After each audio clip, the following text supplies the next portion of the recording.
అంటే ఒక క్వెషన్ కూడా దీనికి అవుతుంది. అంటే 'జాహ్నవి కపూర్' ఫాదర్‌ని మనమేమైనా ప్రశ్నిస్తామని అన్నారు. అంటే ఆమెను అలాంటివి నువ్వు ప్రశ్నించకూడదా? బోని జనరల్‌గా కపూర్‌లని? అంత అందమైన కూతురిని కనుక ప్రశ్నిస్తే మనకే నష్టం గదా! అంటే ఆయన ఏదన్నా తప్పున్నా ఇప్పుడు తప్పు ఆ! ఉన్నప్పుడు సమస్య తప్పు. లేదు. అంత అందమైన కూతురిని కన్నోళ్ళు ఎవరు తప్పు చేయరు జనరల్‌గా. Okay sir. వంశీ గారు. సార్ అంటే 'మ్యాడ్' రిలీజ్ అప్పుడు కాన్ఫిడెన్స్‌ని బూస్ట్ చేయడానికి ఒక స్టేట్మెంట్ ఇచ్చారు. టికెట్స్ ఎవరికైనా నచ్చకపోతే వెనక్కి ఇచ్చేస్తానని. 'మ్యాడ్ 2'కి వచ్చేసరికల్లా ఆ అవసరం కనిపించట్లేదు. కానీ ప్రీమియర్స్ దగ్గర నుంచి ఒక బజ్ అనేది స్టార్ట్ అవబోతుంది తెలుస్తుంది. ఏ నంబర్‌లు ఎక్స్‌పెక్ట్ చేస్తున్నారు అనుకోవచ్చు? నంబర్‌లు ఇయన్నీ తర్వాత సంగతులే. ముందు మీ అందరికి సినిమా బా నచ్చి ఇప్పుడు ట్రైలర్‌కి నవ్వుకున్నట్టే సినిమా బా నవ్వుకున్నారని చెబితే దాని తర్వాత నంబర్‌లన్నీ ఆ వీకెండ్ అనౌన్స్ చేద్దాంలే. అంటే ట్రైలర్ మ్యాడ్ స్క్వేర్ లాగా, లాఫ్ స్క్వేర్ లాగా కనిపిస్తుంది.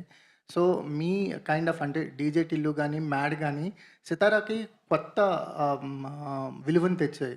అంటే ఈ 2 సినిమాలు. ఫర్దర్‌గా ఈ కాంబినేషన్స్ కూడా ఉండబోతుంది. 'మ్యాడ్' అండ్ 'టిల్లుని' కలిపే ఉద్దేశం గూడా ఉందని ఏదో చిన్న లీకేజ్ ఇచ్చారు. దాని మీద ఏమైనా వర్క్ చేస్తున్నారా? అంటే 'మ్యాడ్' ఐ మీన్ ఈ ముగ్గురు కుర్రాళ్ళు 'సిద్దు' అని కాదు.